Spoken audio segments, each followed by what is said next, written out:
안녕하십니까. 쉽고 재미있는 인문학 강의 강사 이승구입니다. 오늘은 여러분들하고 그 성차별, 남녀에 대한 성차별이 과연 개인주의와 그 집단주의하고 어떻게 연결되는지를 우리가 탐구해보고, 그 다음에 거기에 따르는 원인, 그 다음에 그 가치관, 이런 것들을 한번 살펴보는 그런 시간으로 한번 마련해 봤습니다. 어쨌든 한국 사회는 지금 성차별이 무지 심각한 사회인데, 우리가 그걸 그렇게 문제시 삼지 않는 경우가 이제 지금 더 위험한 사회가 되어가고 있습니다. 그 성불평등 지수라고 늘 이제 세계의 통계가 나오는데, 성불평등 지수가 매우 낮은 사회는 바로 이제 평등한 사회라는 건데, 바로 뉴질랜드하고 주로 핀란드, 노르웨이 등의 나라들이에요. 반대쪽에는 성불평등 지수가 매우 높은 사회들이 이제 자리하고 있는데, 거기에는 대부분 이슬람 국가들이 많이 차지하고 있습니다. 그건 아마 여러분들도 쉽게 이해되실 거예요. 이슬람 국가들은 여성들의 사회적 지위를 아예 안 주려고 노력을 하죠.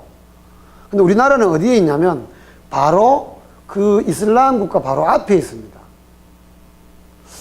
저는 이게 참 이해가 안 되는 부분 중에 하나예요.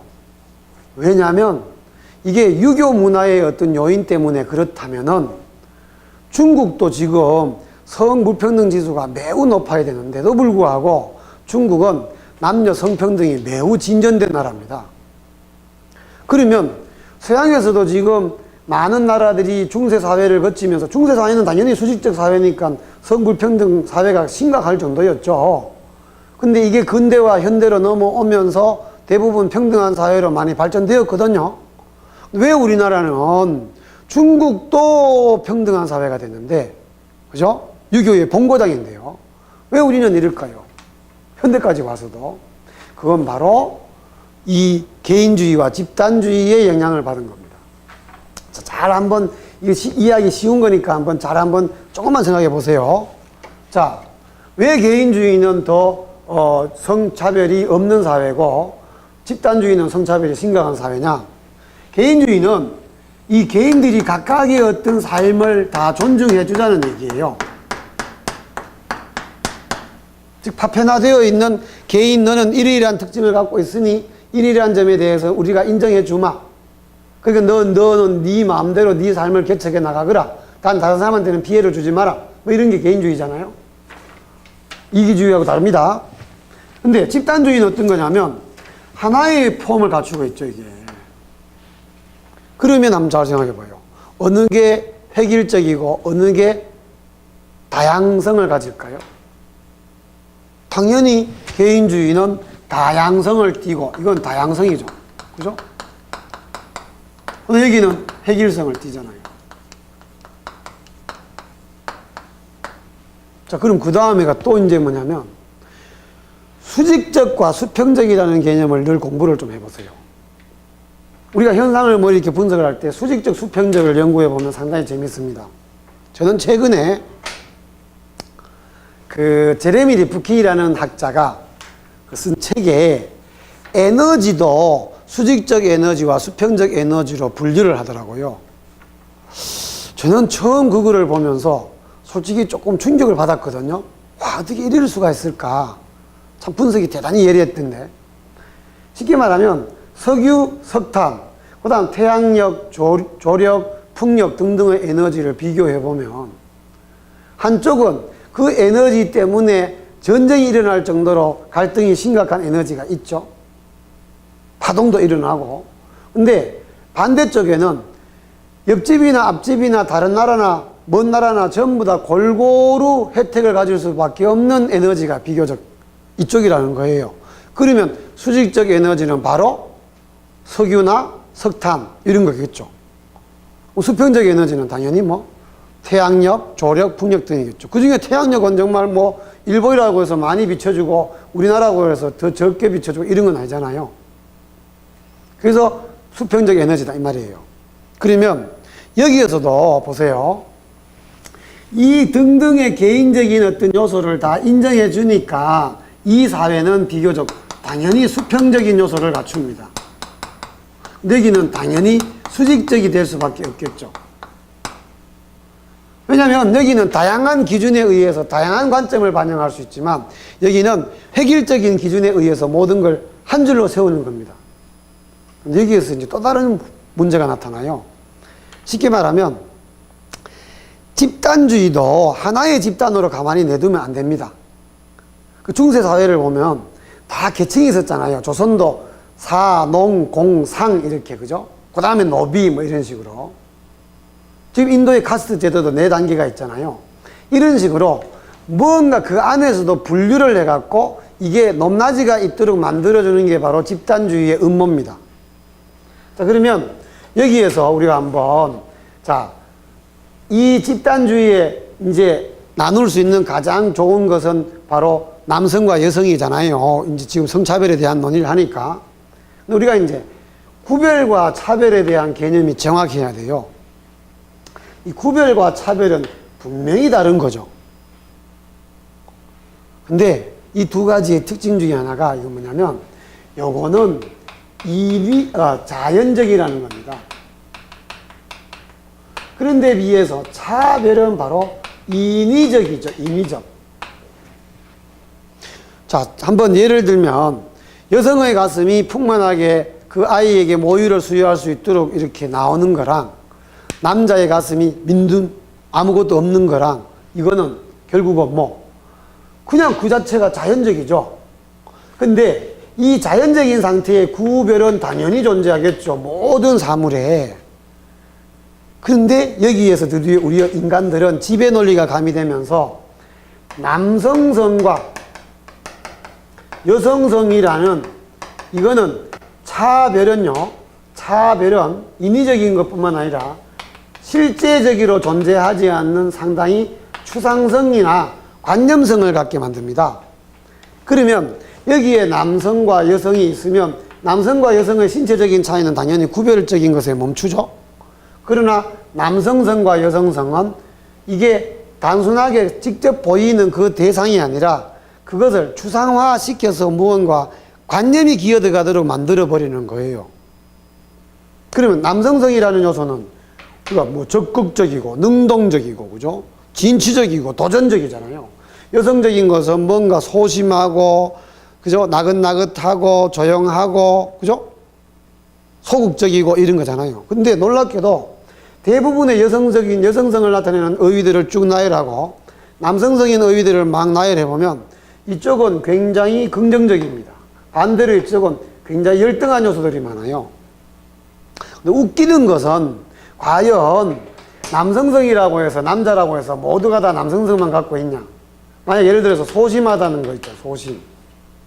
소심한 게 여성들만 갖고 있는 요소예요?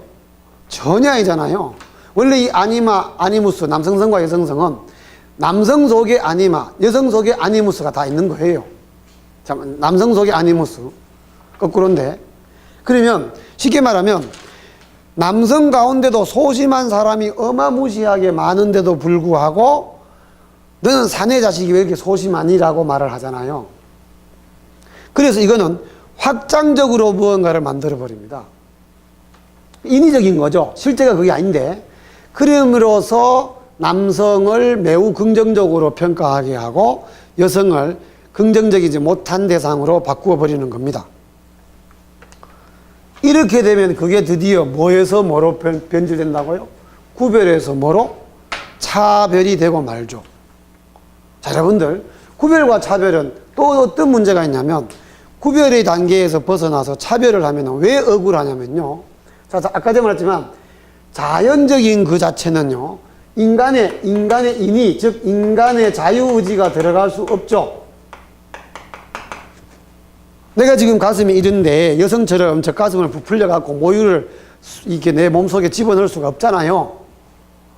근데 내가 이 가슴이 그렇게 되거나 아니면 키가 어떻거나 등등등 내 신체적인 어떤 구별은 당연히 자연적인 건데 그걸 갖고 너는 이러이러한 요소가 있기 때문에 넌 문제가 있는 놈이야 라고 차별을 한다는 것은 너무나 억울한 일이죠. 쉽게 말하면 내 자유의지로 아무리 노력해도 그들이 원하는 그 집단이 원하는 것을 내가 해내지 못할 때, 해낼 때는 관계없죠. 노력을 해서. 그럴 때는 어마무시한 억울함이 존재하는 겁니다. 그래서 지금 대한민국은 이런 집단주의 때문에 결국은 집단주의가 우리의 사회를 성차별을 더욱더 극대화하는 거예요. 그럼 성차별을 하는 사회가 왜 문제이냐? 엄청난 문제죠. 왜냐면, 자, 보세요. 자, A나라가 있고 B나라가 있을 때, A나라는 남성과 여성을 골고루 특질과 특성에 맞도록 여러 가지 사회적 진출을 도와주고 평등하게 만들어주는 데 비해서 지금 이슬람 국가처럼 여성은 모두가 다 사회적인 소외를 시켜놓고 남성들만 아주 강하게 생산 활동을 참여시킨다면은 이건 심각하죠. 아까 제 그 순위에서요, 그냥 한국이 이렇다 이게 아닙니다. 한국의 여성의 그 정규직 비율과 남성의 정규직 비율, 임금의 격차, 임원들의 퍼센테이지, 정부 고급 관료의 퍼센테이지 등등을 다 통계를 낸 거예요. 그럼 한국은 비교적 여성들이 사회적 진출이 그렇게 많지 않다는 얘기죠. 이런 사회는, 자, 이 나라는 아무래도 발전이 쉽죠. 이 나라는 발전하려면 누가 더 노력을 해야 됩니까? 결론적으로 말씀드리면요, 남성 위주의 사회의 최대 피해자는 여성이 아니라 바로 남성입니다. 왜냐하면 여기에서 생산을 멈추고 출산과 육아라는 여성의 근본적인 자연적 특성을 위해서 다 집으로 돌아간다면 남자들이 모두가 다 이 일을 다 해야 되죠. 나머지를. 그래서 정말 우스갯없지만 저는 만약에 다음 세대에 내가 태어날 수 있다면, 또 한국 사회가 이렇게만 유지된다면, 한국 사회에 태어난다면 저는 정말 여자로 태어나고 싶습니다. 단 주의할 것은 정말 중요합니다. 이 얼굴을 유지하고 태어나면 안 돼요. 그러면 또 다른 억압이 나타납니다. 그건 다음 시간에 또 우리가 논의하겠지만, 그래서 예쁜 얼굴로 아주 아름다운 몸매로, 섹시한 몸매로 태어나야 돼요. 그리고는 출근하는 능력 있는 남편을 아주 잘 만나가지고 출근할 때 양복 매만져주고 넥타이 골라주고 수건 챙겨주고 여뽕하고 애교 좀 부리고, 애들은 뒤에서 아빠 힘내세요 우리가 있잖아요 부르고, 남편은 능력 있게 이 사회에 나가서 아주 그냥 뼈 빠지게 일을 하게 하죠. 그러면 나는 그 다준 남편의 돈으로 파출부도 불러서 가정을 좀 꾸미고, 그죠? 생활을 하고는, 그 다음부터는 내 취미생활, 친구들과 수다 떨기, 맛난 음식 찾아 먹으러 다니기 등등등등 재밌는 삶을 살 수 있는 아주 멋진 계층이 바로 여성입니다. 오히려 우리가 남성 위주의 사회가 되면은 남성이 더 행복할 줄 알았는데 실제로는 지금 대한민국은 그렇게 되지 않고 있는 것도 또한 문제예요. 자, 여러분들, 우리 인류가 남녀가 공존하는 것은 당연한 거잖아요. 그러면 그거를 여성으로서의 특징과 남성으로서의 어떤 특징을 강요하는 집단적 어떤 특성이 아니라 그냥 전체가 개인별로 그 더 위에 있는 인간과 자연 속에 살아가는 각 개체의 특질과 특장으로 초점을 맞추면 개인주의가 더욱더 발달하고 남녀의 평등은 이루어지는 거예요. 대한민국이 성불평등이 중국보다도 더 심각한 이유는 바로 우리가 오랜 세월 동안 되지도 않은 이 집단주의에 익숙해져 있기 때문이라고 저는 생각합니다. 자, 그러면 오늘 강의는 이 정도로 끝내겠습니다. 다음에 또 이 내용과 이어서 재미있는 강의를 제가 한번 준비해 보겠습니다. 감사합니다.